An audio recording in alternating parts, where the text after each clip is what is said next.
They Will Kill You tells the story of a girl who gets a job at a mysterious New York City high-rise with a dark past, only to realize it is run by a cult and they're trying to hunt her down. Now, a couple of things before we get into the actual review. Don't take this movie seriously at all. At first I started taking this movie seriously, and then at a point in the first five, I'm like, okay, this is not a serious movie.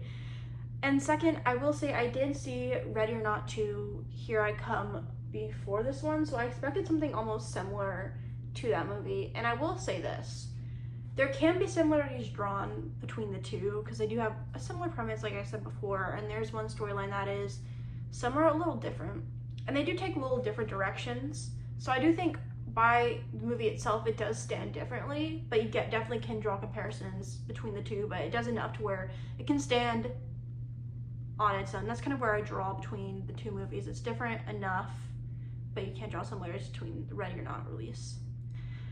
And I do feel pretty mixed on this movie, if I'm being honest up front. Out of theater reaction, I felt mixed. Still, I'm at a place where I feel very mixed about the movie, but also a place where it's not just quite for me. And I'm somewhere in between that right now still, days later. But I was surprised by this movie. I honestly really was, because I didn't expect this movie to be what it was at all. So that being said, let's talk about the pros for They Will Kill You. The first pro I want to give it is the humor. I have not laughed at a movie like this really in a while, and that goes for the whole theater. A lot of people were cracking up.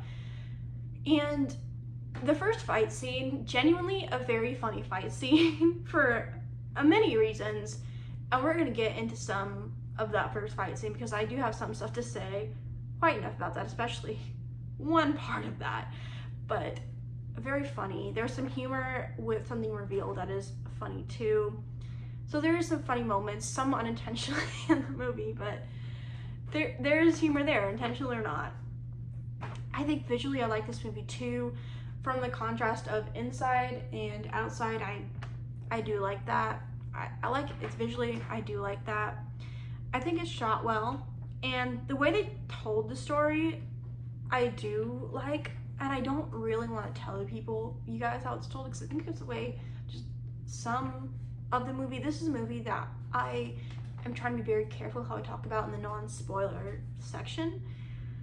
But I do like the way the story is told, and I think it is shot well. And I do like the main character and the motive that we do get and why they're there. I do like that. Now, there's some mixed, but I do separate the main character. I think she does a fine job. And I think acting-wise, everyone's fine. Some are worse than others, some are better than others. But main character, I think with what she's given, she does a fine, good job with what she is given in the movie that we follow. Going into the mix, a big mix is going to be the kills and the gore. Now, the comedy does take some of it away. There was also an effect of the blood. I was like, again, some of it took out for me little things like that, and I don't know. Do I think some of it's okay? Yeah, but some of the comedy and the humorous of it just took a little bit out of the kills and the gore for me here. The relationship followed. Again, I'm really trying to be careful with my words here, but when we follow this thing, which in the movie you'll understand what I'm talking about, I feel like it's kind of all over the place on one end, and I just don't know how to entirely feel about that. Again, I totally get what they're going for. I know what they're going for. It just doesn't entirely work. It just feels kind of like all over the place. It's just not a big fan of how they executed that in the movie. And some moments in the movie did feel spoon-fed at times. At the beginning, I felt like, is this going to be a movie that spoon-feeds you? And some of it does. The message definitely you are spoon-fed, and generally this doesn't really bother me in movies unless it's done like really like a really bad movie like Night Patrol. But they do spoon feed you stuff. It's a whole dialogue. There's not a lot of show. I mean, you do get it with the contrast, I'll give you that, but you definitely spoon fed that. So you could have taken, I guess, some of it out, but mixed on that element of how they mixed that in with the movie, but not lost on me what they were trying to do at all. The action. Okay. Some of the action was fine, all right?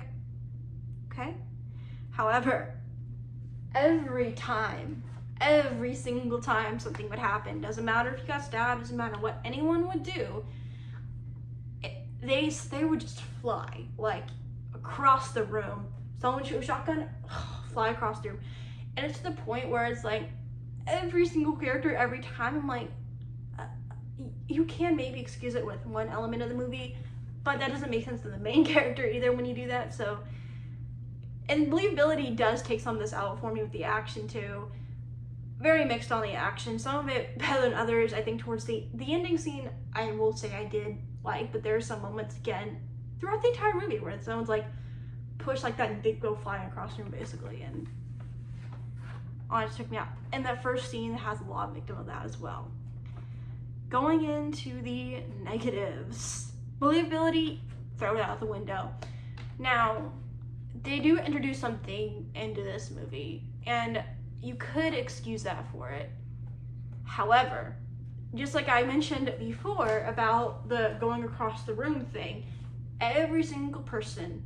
Now, could you make a case for some of the others? Maybe, but not with the main character. And in the first scene, there is a moment where people are being so incredibly loud that any person in the world with hearing could know they were in the room. Honestly, it was like someone was like stomping directly next to your ear. It was that loud, and she didn't wake up at all. The person next to me, a few seats over, was like, yeah, that's, said a comment about it too. I'm like, yeah, that's out there. So believability, you can just throw that out the window. But this still, I do want to say, this movie is a movie that doesn't take itself seriously, and there is some fun in that. But believability, non-existent in this movie. The villain, I do not want to tell you the villain. Experience it for yourselves. When you first get it, it's something that you really look at and you're like, okay, that is something. And then later on, it gets a little worse with looks, and I'm like, And at one point, something is worn, I'll say that. And but yeah, not the biggest fan of that. It is kind of funny, but man, it was something, I'll tell you that. There's bad CGI fire. Now there's one scene that I was like, okay, that's fine. You get one close-up where it's like really terribly bad, and you get really bad, like the Final Destination opening bad fire towards the end. So that is in here as well. And again, could this be said for the blood splatter thing going out? Yes, but I'm more mixed on that with the kills and the gore in general. So if you have not seen this movie, go ahead and fast forward till you don't see spoilers on the screen anymore, because I'm going to talk about spoilers. And what a movie to talk about without talking about the spoilers. Let's talk about the main character. I Googled, because I could not remember the fake name that she used to get into this building for the absolute life of me. I looked at the cast, I cannot remember what it is, but she basically lies about her fake name, she gets it. And she gets in the building to help track down her sister. And oh boy, her sister. And Ready or Not 2, you have dynamic where there's abandonment. Now, in the beginning of the movie, we see there's abuse and father, she gets left, okay? And again, I totally get what they're going for here, but the sister is just kind of all over the place to not want to help her, then help her, and they don't hit the mark of what they're going for. Now, at the end, we see that they do save each other and they do become alive, so that is there. But the relationship is not as done as well as in Ready or Not 2, really, and that's the biggest comparison I can give. Ready or Not 2 is like the sister relationship, then demonic stuff towards the end, especially that. And speaking of the end, the pig villain, oh boy, when they first showed that, and how are they going to do that, and they actually talked through it, she put on her head, oh, and the fight was something. Then you get to the fire when he going through the hall. which, what a look, I'll tell you that. What a look. That even goes back to the first fight too, where, first of all, this girl, you're telling me she doesn't hear any of that noise, like the fridge moving, nothing, like stomping next to your ear, you don't hear a single thing. Then you get to the weapons that she's just hiding in this closet, and at first I thought, how do you get there? But then it makes sense when she reveals, and just that whole scene was very funny. The music also parts and funny too. But then she reveals that she's fighting for her sister. She's revealed, and the characters reveal themselves that they're immortal. They have to give sacrifices to stay immortal, and that's why she was there in the first place. She was not supposed to be there. She was supposed to be someone else, but she took their cover when she found out when she was in jail, because she got arrested earlier, so for years. And that's why she abandoned her sister. And I do like that element of how they introduce that motive and how they kind of go. The sister, again, all over the place, very mixed on that. I don't know who kicks on Keisha. I can't remember how that happens from the top of my head right now. Very mixed on that. And the first fight, oh my god, that was a fight. And how they do that, again, having that twist, I do think they do pull twists. I did not expect that to be your sister's sacrifice. I could see them going with the sister sacrifice someone. I thought that was kind of laying on the table. But to learn that that was her sacrifice night and it had to be your sister, that one did work. I did not see that coming at all, who the sacrifice was. That was, I didn't expect that part. I will give them that. And I do think they pull off some things like that in the movie, like giving your life for a life and how that works.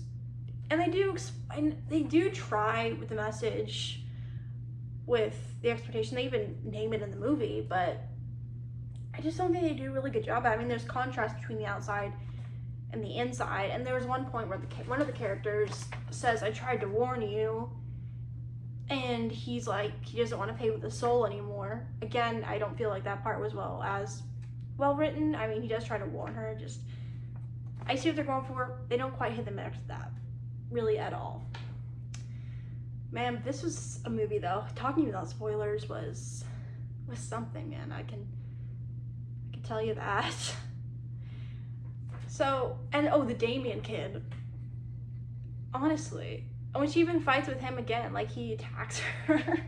Similarly, right or not, but still, there's similarity that can be drawn between the two of them. But I don't know. This movie, very, very mixed for me. I can't, borderline, I don't know. It's not quite for me, but I can appreciate how non-serious this movie is. So overall, I will say I'm still very mixed on this, and I don't know how to quite feel on this. I feel like I just need to sit with it for like a few months and really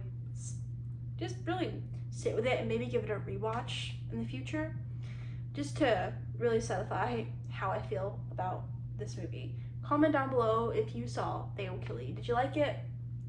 Not like it? And what did you prefer? Because they're very close premises here. Ready or Not 2, Here I Come, or They Will Kill You. Personally, I preferred Ready or Not 2, Here I Come more. I'll see you guys soon with a brand new video.